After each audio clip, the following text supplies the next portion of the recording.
चलिए देखिए दोस्तों, करंट अफेयर्स का इससे पहले जो है वीडियो बना चुके हैं 136 का। ये दोस्तों राष्ट्रीय स्तर से जितनी घटनाएं पूछी गई हैं आईएएस की परीक्षा में वो प्रश्न है दोस्तों। अगला देखिए दोस्तों क्वेश्चन, इसके पीछे वाला वीडियो जाके देख लीजिए दोस्तों, वीडियोज में है या जो प्ले लिस्ट में भी मिल जाएगा।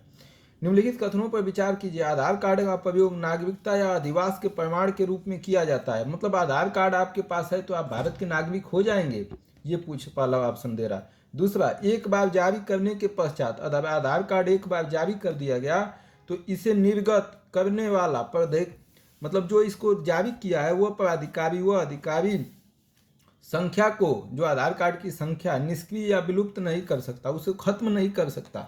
क्या लग रहा है दोस्तों आपको, बताइए 137 का।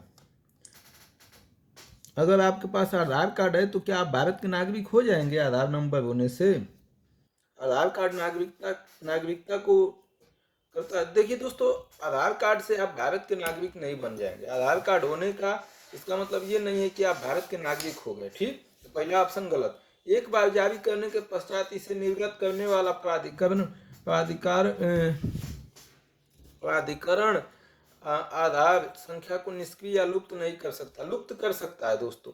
एक बार जारी करने के बाद अगर व्यक्ति मर जाता है, उसकी कहानी खत्म हो जाती है, तो इसको खत्म किया जा सकता है। तो इसमें डी ऑप्शन हो जाएगा दोस्तों। क्या हो जाएगा? डी ऑप्शन हो जाएगा दोस्तों, ठीक। अगला दोस्तों, निम्नलिखित कथनों पर विचार कीजिए। देखिए दोस्तों, ये भी प्रश्न महत्वपूर्ण है, 2018 में पूछा है। खाद्य सुरक्षा एवं मानक अधिनियम 2006 ने खाद्य अपमिश्रण की रोकथाम, मतलब खाद्य में जो मिलावट होती है, अपमिश्रण मतलब मिलावट की रोकने के लिए प्रिवेंशन ऑफ फूड एडल्टरेशन अधिनियम 1954 को प्रतिस्थापित किया है। जो 2006 में बना है वो अधिनियम, वो 1954 को हटा के बना है। दूसरा दोस्तों, भारतीय खाद्य सुरक्षा एवं मानक प्राधिकरण, food safety and standards authority of India, FSSAI, केंद्रीय स्वास्थ्य एवं परिवार कल्याण मंत्रालय के स्वास्थ्य सेवा महानिदेशक के प्रभाव में है। ये किसके प्रभाव में है बताइए दोस्तों? 139 का। बताइए ही नहीं दोस्तों, इसको कंप्लीट याद रखिएगा दोस्तों, ये भविष्य में भी पूछा जा सकता है। देखिए दोस्तों, इसमें पहला ऑप्शन सही है। खाद्य सुरक्षा एवं मानक अधिनियम 2006 ने खाद्य अपमिश्रण मतलब मिलावट की रोकथाम के लिए प्रिवेंशन ऑफ फूड एडल्ट्रेशन अधिनियम 1954 को प्रतिस्थापित किया। बिल्कुल सही है दोस्तों, पहला ऑप्शन सही है दोस्तों। आइए दोस्तों, इसको बढ़िया से जान लीजिए। खाद्य सुरक्षा और मानक प्राधिकरण अधिनियम 23 अगस्त 2006 को राष्ट्रपति की सहमति मिलने के बाद 5 अगस्त 2011 से प्रभावी हुआ है। यह अधिनियम रोकथाम PF4 अधिनियम 1954, फल उत्पाद आदेश 1955, मांस एवं खाद्य उत्पाद 1973, सब्जी तेल उत्पाद नियंत्रण आदेश 1947 तथा 1955 के खाद्य पदार्थ से संबंधित आवश्यक वस्तु अधिनियम को सम्मिलित करता है। भारतीय खाद्य सुरक्षा एवं मानक प्राधिकरण केंद्रीय स्वास्थ्य एवं परिवार कल्याण मंत्रालय के अंतर्गत एक स्वायत्त संस्था है दोस्तों। दूसरा कहा है कि भारतीय खाद्य सुरक्षा एवं मानक प्राधिकरण जो है परिवार कल्याण मंत्रालय के अंतर्गत स्वास्थ्य सेवा महानिदेशक के प्रभाव में नहीं है दोस्तों। किसके प्रभाव में है? ये स्वास्थ्य एवं परिवार कल्याण मंत्रालय के अंतर्गत एक स्वायत्त संस्था है दोस्तों। महानिदेशक के प्रभाव, यह एक स्वायत्त संस्था है, स्वायत्त संस्था है। समझ रहे हैं दोस्तों? तो क्या है? भारतीय खाद्य सुरक्षा एवं मानक प्राधिकरण केंद्रीय स्वास्थ्य एवं परिवार मंत्रालय के अंतर्गत एक स्वायत्त संस्था है। इसलिए दोस्तों बी ऑप्शन गलत हो जा रहा है, क्योंकि अब आप महानिदेशक के प्रभाव में नहीं है दोस्तों। ये जो है एक स्वायत्त संस्था है, सेवा पर महानिदेशक के प्रभाव में नहीं है। तो इसका ऑप्शन क्या हो जाएगा दोस्तों? केवल ए। राष्ट्रीय खाद्य सुरक्षा अधिनियम 2013, जो अनाज मिलता है दोस्तों 5 किलो, वो तो इसी के तहत मिलता है, कांग्रेस सरकार ने जारी किया था। के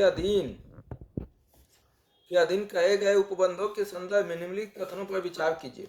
केवल वे ही परिवार सहायता प्राप्त खाद्यान्न लेने की पात्रता रखते हैं जो गरीबी रेखा से नीचे हैं, BPL श्रेणी से नीचे है। मतलब राशन जो है सिर्फ उन्हीं को मिलेगा जो BPL से नीचे है, पहला। दूसरा, परिवार में 18 वर्ष या उससे अधिक उम्र की सबसे अधिक उम्र वाली महिला ही राशन कार्ड निर्गत किए जाने के प्रयोजन से परिवार की मुखिया होगी। 18 साल से जो अधिक जो है लड़की होगी चाहे औरत होगी, उसी के नाम से राशन कार्ड जारी किया जाएगा। ठीक, परिवार में। तीसरा, गर्भवती महिलाओं एवं दूध पिलाने वाली माताएं गर्भावस्था के दौरान और उसके 6 महीने बाद तक प्रतिदिन 1600 कैलोरी वाला राशन घर ले जाने के लिए हकदार है। बताइए दोस्तों क्या होगा जाएगा। 2013 में जो है खाद्य सुरक्षा जो आया था, राष्ट्रीय खाद्य सुरक्षा अधिनियम 2013 के अधीन कहे गए उपबंधों के संदर्भ में निम्नलिखित कथनों में से कौन कथनों पर विचार कीजिए। 140 का बताइए दोस्तों। देखिए, सरकार ने संसद द्वारा पारित राष्ट्रीय खाद्य सुरक्षा अधिनियम 2013 10 सितंबर 2013 को अधिसूचित किया है। इस अधिनियम की मुख्य विशेषताएं निम्नलिखित है। टीपीडीएस के अंतर्गत 5 किलोग्राम प्रति व्यक्ति, एक व्यक्ति को 5 किलो अनाज मिलेगा एक महीने में के समान हकदार के साथ। 75% ग्रामीण आबादी और 50% शहरी आबादी को कवर करता है। 50% गाँव के लोगों को और 75% गाँव के लोगों को ये खाद्य सुरक्षा करता है कि अनाज देंगे, और 50% जो है शहरी आबादी को। ठीक, गर्भवती महिला, स्तनपान कराने वाली महिला और 6 माह से, इनको दोस्तों नहीं मिलेगा।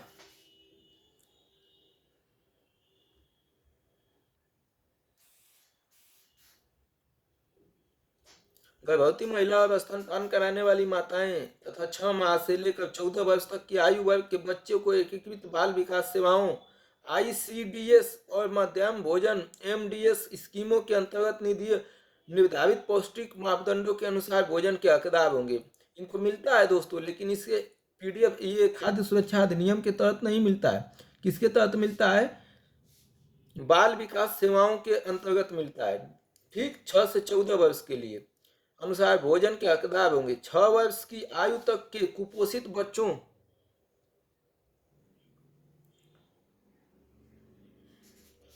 बच्चों के लिए उच्च स्तर के पोषण संबंधी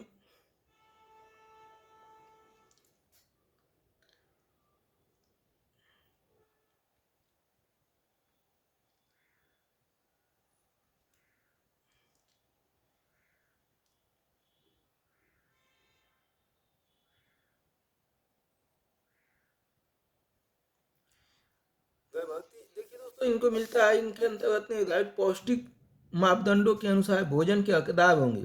6 वर्ष की आयु तक के कुपोषित बच्चों के लिए उच्च स्तर के पोषण संबंधी मापदंड निर्धारित किए गए हैं। गर्भवती महिलाएं और स्तनपान दूध पिलाने वाली माताएं मातृत्व लाभ प्राप्त करने के लिए भी हकदार होंगी, जो 6,000 रुपये से कम नहीं होगा। 6,000 मिलता है। राशन कार्ड जारी करने के प्रयोजनार्थ परिवार में 18 वर्ष या उससे अधिक आयु की सबसे बड़ी महिला को परिवार की मुखिया माना जाएगा। राज्य को मौजूदा तंत्र का उपयोग करने अथवा अपना अलग तंत्र गठित करने की छूट है दोस्तों। तो इसका ऑप्शन क्या हो जाएगा दोस्तों? पहला दिया है, केवल वे ही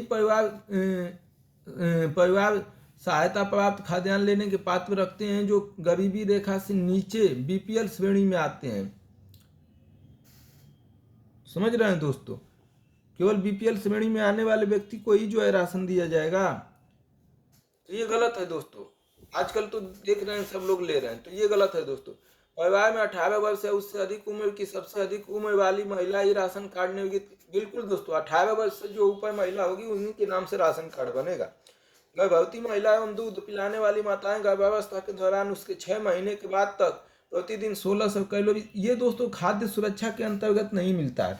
ये मिलता है लेकिन खाद्य सुरक्षा के अंतर्गत ये नहीं मिलता है। ठीक है, तो अभी मैंने जो बताया उसके प्रधानमंत्री कौशल विकास योजना के संदर्भ में निम्नलिखित कथनों पर विचार कीजिए। दोस्तों, ये भविष्य में भी पूछा जा सकता है। प्रधानमंत्री कौशल विकास योजना, पहला, यह श्रम एवं रोजगार मंत्रालय की फ्लैगशिप स्कीम है। दूसरा, यह अन्य चीज़ों के साथ साथ सॉफ्ट स्किल, उद्यम वित्तीय और डिजिटल साक्षरता में भी प्रशिक्षण उपलब्ध कराएगी।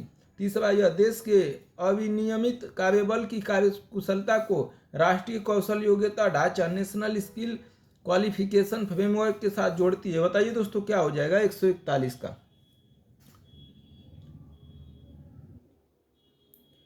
प्रधानमंत्री कौशल योजना राष्ट्रीय कौशल विकास निगम के माध्यम से तथा कौशल विकास और उद्यमिता मंत्रालय की फ्लैगशिप स्कीम है दोस्तों।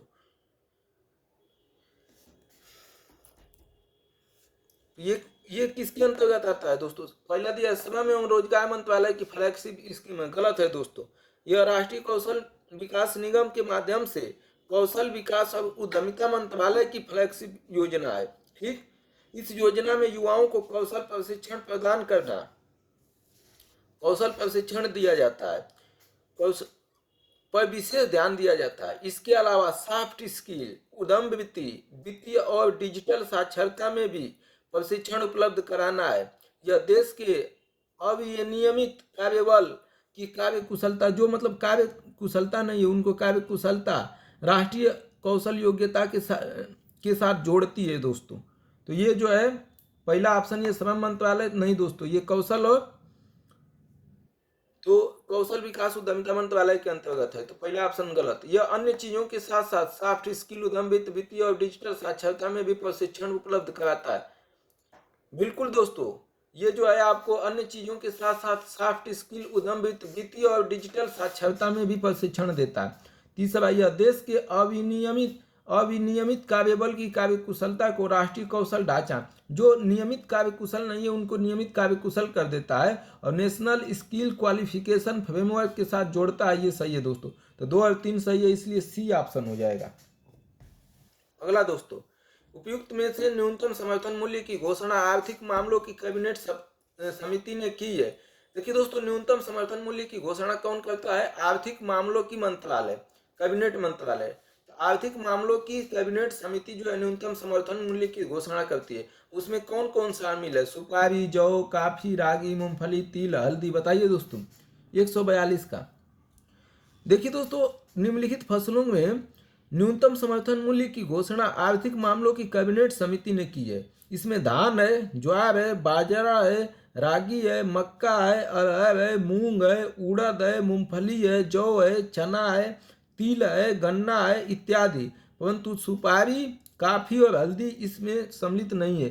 तो निकालिए दोस्तों, सुपारी, कॉफी और हल्दी ये नहीं है दोस्तों। जौ, रागी, मूंगफली, तिल। दोस्तों ये जो बताया हूं ना, इसको याद कर लीजिए, ये हमेशा पूछता ही रखता है। 142 का बी हो जाएगा दोस्तों। जौ, चौथा रागी, पांचवा जो है मूंगफली और छठा जो है तिल। हल्दी, सुपारी और कॉफी नहीं है। फिर से एक बार देख लीजिए दोस्तों, धान होता है, ज्वार होता है, बाजरा होता है, रागी होता है, मक्का होता है, अरहर होता है, मूंग होता है, उड़द होता है, मूंगफली होता है, जौ होता है, चना होता है, तिल होता है, गन्ना होता है इत्यादि। इन पर जो है दोस्तों एमएसपी दी जाती है। भारत में ठोस अपशिष्ट प्रबंधन, ये दोस्तों 2018 का प्रश्न है। आईएएस 2018 में पिछला प्रश्न पूछा था, यह भी 2019 का प्रश्न है दोस्तों। भारत में ठोस अपशिष्ट प्रबंधन नियम 2016 के अनुसार निम्नलिखित में से कौन सा एक कथन सही है? ठोस अपशिष्ट अधिनियम, पहला, अपशिष्ट उत्पादक को 5 कोटियों में अपशिष्ट अलग अलग करने होंगे। अपशिष्ट मतलब वही जो कचरा निकलता है। बी, ये नियम केवल अधिसूचित नगरीय स्थानीय निकायों, अधिसूचित नगरों तथा सभी औद्योगिक नगरों पर लागू होंगे। सी दिया है, इन नियमों में अपशिष्ट भराव स्थल तथा अपशिष्ट प्रसंस्करण सुविधा के लिए सटीक और व्यवहार मापदंड उपबंधित है। डी, अपशिष्ट उत्पादक के लिए यह आज्ञापक होगा कि किसी एक जिले में उत्पादित अपशिष्ट किसी अन्य जिले में न ले जाया जाए। बताइए दोस्तों क्या हो जाएगा ऑप्शन, इनमें से कौन सा सही है? सही उत्तर पूछा है दोस्तों 143 का, सही उत्तर बताना है। देखिए दोस्तों, इसका ऑप्शन सी सही है। भारत में ठोस अपशिष्ट प्रबंधन नियम 2016 के अनुसार ऑप्शन सी सही है दोस्तों। इस नियम में अपशिष्ट भराव स्थलों तथा अपशिष्ट प्रसंस्करण सुविधाओं के लिए सटीक और व्यवहार मापदंड उपबंधित है दोस्तों। ठीक है, अपशिष्ट प्रसंस्करण और सुविधा के लिए इसके बारे में देख लीजिए दोस्तों। पर्यावरण, वन और जलवायु परिवर्तन मंत्रालय ने 2016 का ठोस अपशिष्ट प्रबंधन नियम 2016 को ठोस अपशिष्ट प्रबंधन की अधिसूचित किया। इस नियम में अपशिष्ट भराव स्थलों तथा अपशिष्ट प्रसंस्करण सुविधाओं के लिए सटीक और व्यवहार मापदंड उपबंधित किए गए हैं। 144 का दोस्तों, ये 2019 में पूछा। औद्योगिक रोजगार अस्थायी आदेश केंद्रीय संशोधन नियम 2018 के अनुसार यदि नियत अवधि रोजगार के लिए नियमों की कार्यान्वित किया जाता है तो फर्म कंपनियों के कामगारों की छंटनी करना अपेक्षाकृत आसान हो जाएगा। दूसरा, अस्थायी कामगारों के मामलों में रोजगार समाप्त करने के लिए कोई नोटिस देना आवश्यक नहीं है। दोस्तों, मोदी जी की सरकार जो है लेबर कानून को कमजोर की थी, आप लोगों को पता होगा, और प्रदर्शन भी हुआ था। तो मतलब पूंजीपतियों के हित में काम करते हैं मोदी जी। तो इसके लिए दोस्तों इसमें यही है, इससे संबंधित थोड़ा सा क्वेश्चन है। तो सरकार की मानसिकता अगर समझ रहे हैं दोस्तों तो वह भी जो है आपके लिए फायदेमंद है। देखिए दोस्तों, औद्योगिक रोजगार अस्थायी आदेश केंद्रीय संशोधन नियम 2018 के अनुसार यदि नियत अवधि मतलब एक निश्चित सीमा रोजगार के लिए नियमों को कार्यान्वित किया जाता है तो फर्म कंपनियों के लिए कामगारों को छंटनी करना अपेक्षाकृत सरल हो जाता है तथा जो अस्थायी कामगारों के मामलों में रोजगार समाप्ति के लिए कोई सूचना देना आवश्यक नहीं होता। तो दोनों ऑप्शन सही है दोस्तों। पहला, यदि नियत अवधि रोजगार के लिए नियमों को कार्यान्वित किया जाता है तो फर्म या कंपनियां रोजगार की छंटनी करना अपेक्षाकृत आसान हो जाता है, मतलब जिसको चाहे जब चाहे निकाल सकती हैं कंपनियां। और दूसरा, अस्थायी कामगार जो अस्थायी नहीं है उनके मामले में रोजगार समाप्त करने के लिए कोई नोटिस देने की, कोई बताने की जरूरत नहीं है, जब मन करे तब कंपनी निकाल सकती है। तो मोदी जी ये लाए थे दोस्तों लेबरों को जो है शोषित करने के लिए, पूंजीपतियों को। ऐसे ही पूंजीपति शोषित कर रहे हैं। हाल ही में भारतीय बैंक और वित्तीय संस्थानों द्वारा अंतर ऋणदाता करार इंटर क्रेडिटर एग्रीमेंट पर हस्ताक्षर करने का क्या उद्देश्य था दोस्तों? अंतर ऋणदाता करार, इसका सीधा ऑप्शन देख लीजिए दोस्तों। इसका सीधा जो है ये दोस्तों आया था जुलाई 2018 में। देश के सबसे बड़े बैंक भारतीय स्टेट बैंक, सबसे बड़ी जीवन बीमा कंपनी भारतीय जीवन बीमा निगम सहित बैंकों एवं वित्तीय संस्थाओं ने तनावग्रस्त मतलब कर्ज में होना आस्तीन के त्वरित निपटान हेतु एक अंतर ऋणदाता करार पर हस्ताक्षर किए गए। कंसोर्टियम के तहत कम से कम 50 करोड़ रुपए तक तनावग्रस्त आस्तियों के मामले में इसके तहत निपटान किया जाता है। कितना? 50 करोड़ रुपए तक। तो इसका ऑप्शन हो जाएगा डी, 50 करोड़ या अधिक की दबाव युक्त परिसंपत्तियां स्ट्रेट्स एसेट का जो ससंग उधारी कंसोर्टियम लेंडिंग के अंतर्गत है, अधिक तेजी से समाधान करने का लक्ष्य रखता है दोस्तों। अब ये पूछा नहीं जाएगा दोस्तों, लेकिन थोड़ा सा याद रखिए, क्या पता यूपीएससी कहीं स्कोर दे ही दे। 146, भारत में पिछले 5 वर्षों में खरीफ की फसल की खेती के संदर्भ में निम्नलिखित कथनों पर विचार कीजिए। रबी की फसल में गेहूं आता है दोस्तों, खरीफ की फसल में धान आता है।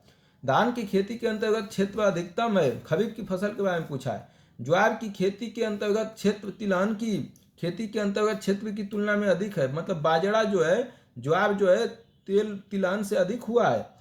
तीसरा, कपास की खेती का क्षेत्र गन्ने की क्षेत्र की तुलना में अधिक है। कपास का जो क्षेत्रफल है खेती करने का वो गन्ने के क्षेत्रफल से तुलना में अधिक है। चौथा, गन्ने की खेती के अंतर्गत क्षेत्र निरंतर घटा है। बताइए दोस्तों 146 का पहला सही है दोस्तों। धान की खेती के अंतर्गत क्षेत्र अधिकतम है, धान सबसे ज्यादा बोया जाता है। ठीक, पिछले 5 वर्षों में खरीफ की फसलों का 5 वर्ष का ब्यौरा दे रहा है। दूसरा दोस्तों क्या बोला है, भारत की कुल देखिए दोस्तों, दूसरा जो है गलत है। ज्वार की खेती के अंतर्गत क्षेत्र तिलहन की खेती के अंतर्गत क्षेत्र की तुलना में अधिक है, गलत है दोस्तों। दूसरा अधिक नहीं है, कम है। तीसरा दोस्तों, कपास की खेती का क्षेत्र गन्ने की खेती के क्षेत्र की तुलना में अधिक है। कपास अधिक मात्रा में अधिक क्षेत्रफल में बोया जाता है गन्ने के क्षेत्रफल से। क्या लग रहा है दोस्तों? यह भी सही है दोस्तों। गन्ने की खेती के अंतर्गत चौथा, गन्ने की खेती के अंतर्गत क्षेत्र निरंतर घटा नहीं दोस्तों, निरंतर घटा नहीं। इसके बारे में थोड़ा देख लीजिए दोस्तों। भारत में कुल फसली क्षेत्र का 16.5% क्षेत्र का प्रयोग मोटे अनाज के लिए किया जाता है, जिसमें ज्वार के लिए 5.3% का प्रयोग होता है। कुल फसली क्षेत्र का 14% भूमि का उपयोग तिलहन के लिए किया जाता है। तो ऑप्शन ए हो जाएगा दोस्तों, 1 और 3 सही है, बाकी गलत है। 147, भारत द्वारा आयातित कृषि जिंसों में पिछले 5 वर्षों में निम्नलिखित में से किस एक का मूल्य के आधार पर अधिकतम आयात किया गया? सबसे अधिक विदेशों से कौन सी वस्तु मंगाई गई है? वह भी जो है मूल्य के आधार पर, मतलब पैसा रुपया ज़्यादा देना पड़ा हमको। कौन सी वस्तु के लिए दोस्तों? तो ये था वनस्पति तेल दोस्तों। क्या था? वनस्पति तेल। 148 शब्द डेनिसो, कभी कभी समाचारों में रहा है। डेनिसो शब्द किसके लिए प्रयुक्त हुआ है दोस्तों? 148 का। ये एक आदि मानव जाति स्पीसीज है दोस्तों। अगला दोस्तों, आधार मेटा डेटा को 3 महीने से अधिक, आधार मेटा डेटा को 3 महीने से अधिक संग्रहित नहीं रखा जा सकता है। दूसरा, राज्य निजी कंपनियों से आधार डेटा को साझा करने के लिए कोई उपबंध नहीं कर सकता। और दोस्तों खत्म ही है, 2-4 प्रश्न है।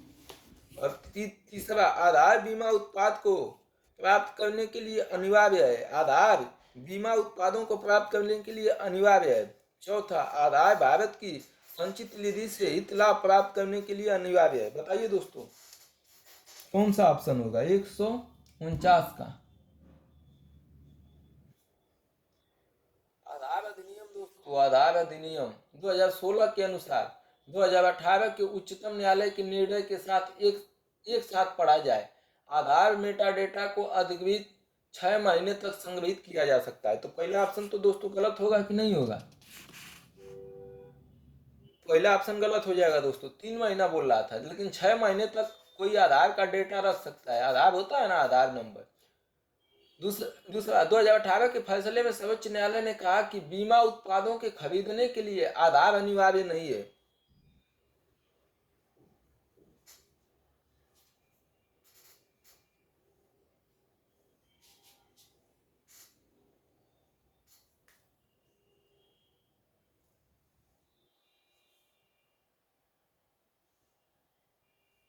देखिए दोस्तों, बीमा उत्पाद को खरीदने के लिए आधार अनिवार्य नहीं है।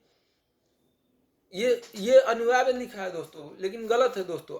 आधार का अनिवार्य नहीं है। बीमा उत्पाद खरीदने के लिए आधार जरूरी नहीं है। स्वेच्छा से आप लगा सकते हैं, कोई दिक्कत नहीं है, लेकिन अनिवार्य रूप से आपको बीमा लेने के लिए ये नहीं कहा जा सकता कि आप आधार दीजिए। ठीक है, ईडा ने भी इसी तरह के नियम बनाए। तीसरा दोस्तों देखते हैं, तीसरा ऑप्शन के, आधार भारत की संचित निधि से इतला प्राप्त करने के लिए अनिवार्य है। देखिए दोस्तों, इसके अलावा सर्वोच्च न्यायालय ने फैसला किया है कि किसी भी कल्याणकारी योजना भारत के समेकित कोष से धन की निकालने के लिए आधार को अपेक्षित लाभार्थी की लाभ पहुंचाने की आवश्यकता होगी। मतलब आपको अगर लाभार्थी को लाभ देना है तो आपको आधार दिखाना पड़ेगा। तो आधार भारत की संचित निधि से इतला प्राप्त करने का अनिवार्य है। तो बिल्कुल चौथा सही है दोस्तों। तो ऑप्शन बी हो जाएगा 2 और 4। भारत में गन्ने की खेती में वर्तमान प्रवृत्तियों के संदर्भ में निम्नलिखित कथनों पर विचार कीजिए। जब बर्ड चिप सेटलिंग्स को नर्सरी में उगाकर मुख्य कृषि भूमि में प्रतिरोपित किया जाता है तब बीज सामग्री में बड़ी बचत होती है। जब सेट्स का सीधे रोपण किया जाता है तब एक कलिका सेट्स का अनुकरण प्रतिशत कई कलिका सेट्स की तुलना में बेहतर होता है। तीसरा, खराब मौसम की दशा में यदि सेट्स का सीधे रोपण होता है तो एक कलिका सेट्स का जीवित बचना बड़े सेट्स की तुलना में बेहतर होता है। चौथा, गन्ने की खेती ऊतक संवर्धन से तैयार की गई सेटलिंग से की जा सकती है। देखिए दोस्तों, गन्ने की खेती के लिए गन्ना जो है काट के, जो गन्ना आप देखे होंगे बड़ा बड़ा होता है, उसको छोटा छोटा एक हाथ का काट के जो है जमीन में गाड़ा दिया जाता है। तो उसी के बारे में पूछ रहा है कि इससे मतलब कौन सा मतलब ये होता है, समझ रहे हैं दोस्तों? तो देखिए दोस्तों 150 का चौथा ऑप्शन सही है दोस्तों। गन्ने की खेती ऊतक संवर्धन से तैयार की गई सेटलिंग से की जा सकती है दोस्तों। तो चौथा ऑप्शन सही है दोस्तों। पहला ऑप्शन भी सही है। जब बर्ड चिप सेटलिंग्स को नर्सरी में उगाकर मुख्य कृषि भूमि में प्रतिरोपित किया जाता है तब बीज सामग्री में बड़ी बचत होती है। इससे जो है बीज को हम बचा सकते हैं, जो गन्ना लगता है ज़्यादा उसको बचा सकते हैं। दूसरा तीसरा ऑप्शन गलत है दोस्तों। खराब मौसम की दशा में यदि सेट सीधे रोपण होता है तब एक कलिक सेट एक बचेगा दोस्तों तो नुकसान होगा आपको, इसलिए गलत है तीसरा। दूसरा, जब सेट का सीधे रोपण किया जाता है तब एक कलिक सेट्स का अंकुरण प्रतिशत कई कलिका सेट की तुलना में बेहतर होती है, यह भी गलत है दोस्तों। एक कैसे बेहतर हो सकता है? तो गन्ने के रोपण की परंपरागत विधि के लिए प्रति हेक्टेयर 7 से 8 बीज गन्ने की आवश्यकता होती है और यह बीज की धीमी और धीमी दर की प्रतिस्थापन का मुख्य कारण है। गन्ने की लंबी अवधि की फसल भारी बायोमास उत्पादन के लिए लगभग 1500 से 2500 मिलीमीटर पानी की आवश्यकता होती है। भविष्य में परिस्थितियों का सामना करने की संभावना को ध्यान में रखते हुए ICAR गन्ना प्रजनन संस्थान। चलिए दोस्तों, इतना जान गए काफी है इसमें।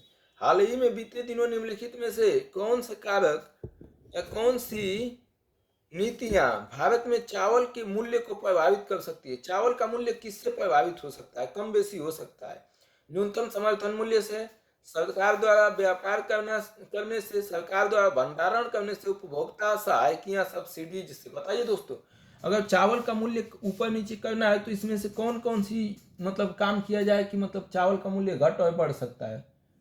151 का बताइए दोस्तों। सभी हो जाएगा दोस्तों। अगर सरकार न्यूनतम समर्थन मूल्य जो है ज्यादा देगी तो चावल का मूल्य जो है मार्केट में दोस्तों जो है बढ़ जाएगा। सरकार द्वारा व्यापार करना, अगर विदेश में सरकार चावल को भेज देगी तो यहाँ जो है महंगाई बढ़ जाएगी।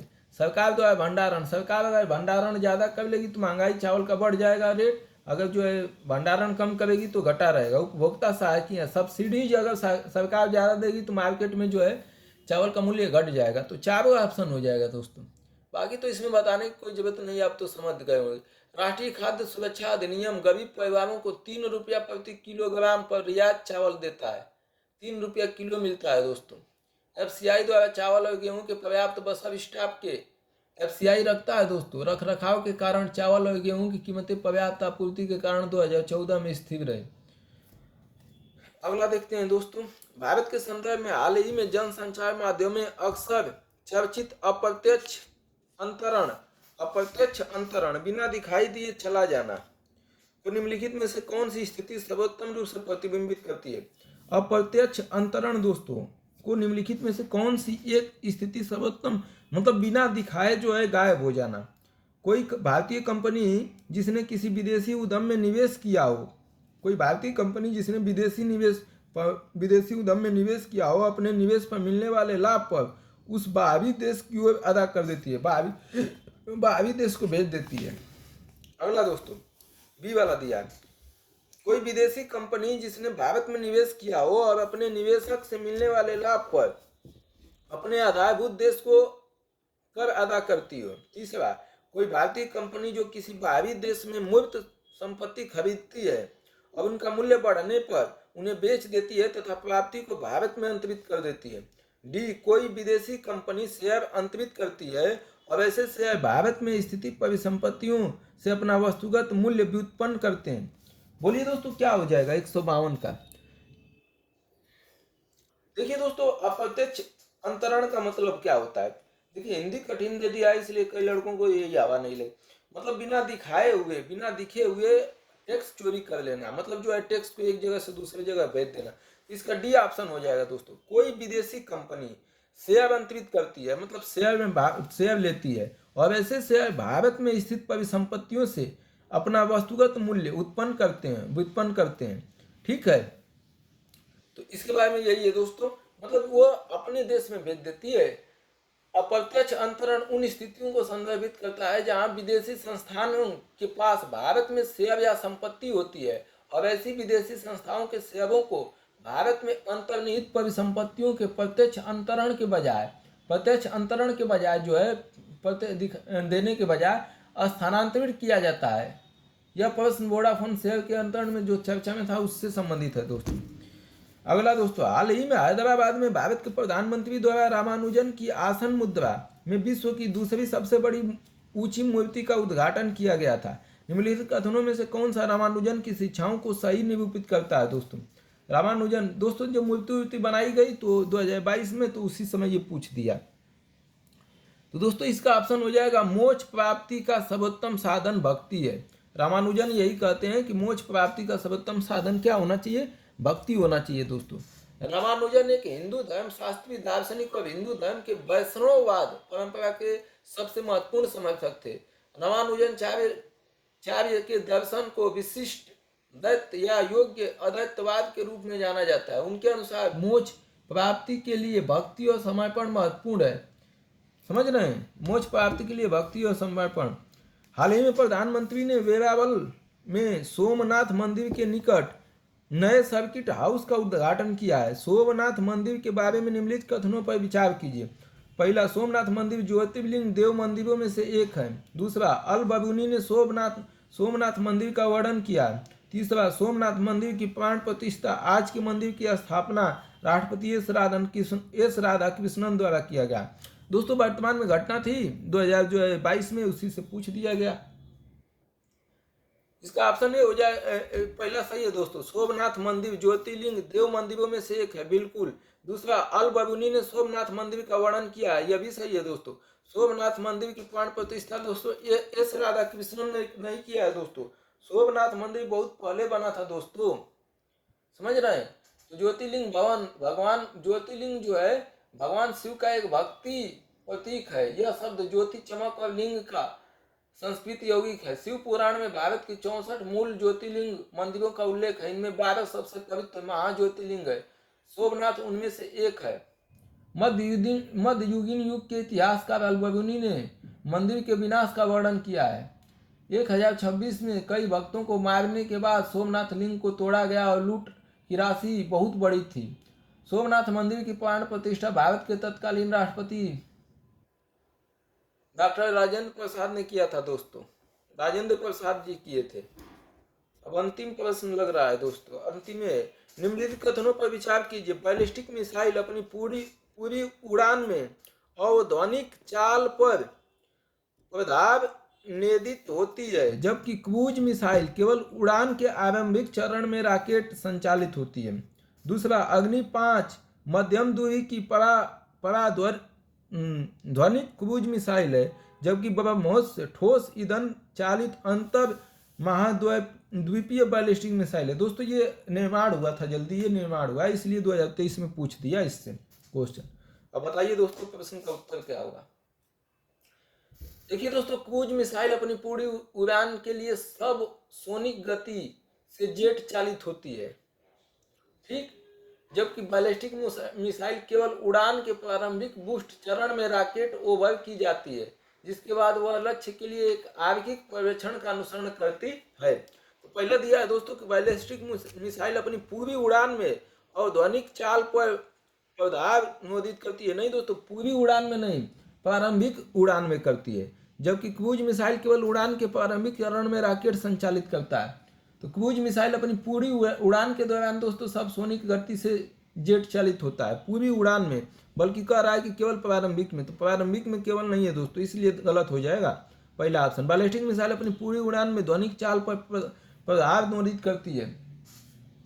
तो बैलिस्टिक मिसाइल केवल उड़ान के प्रारंभिक में दोस्तों करती है, तो इसलिए पहला ऑप्शन गलत। दूसरा देखते हैं दोस्तों, अग्नि 5 मध्यम दूरी की पराध्वनिक क्रूज मिसाइल है, जबकि ब्रह्मोस ठोस ईंधन चालित अंतर महाद्वीपीय बैलिस्टिक मिसाइल है। देखिए अग्नि 5 एक बैलिस्टिक मिसाइल है दोस्तों, जबकि ब्रह्मोस PG-10 के रूप में भी नामित एक मध्यम शरीर की रैमजेट सुपरसोनिक क्रूज मिसाइल है। तो ये सुपरसोनिक क्रूज मिसाइल है।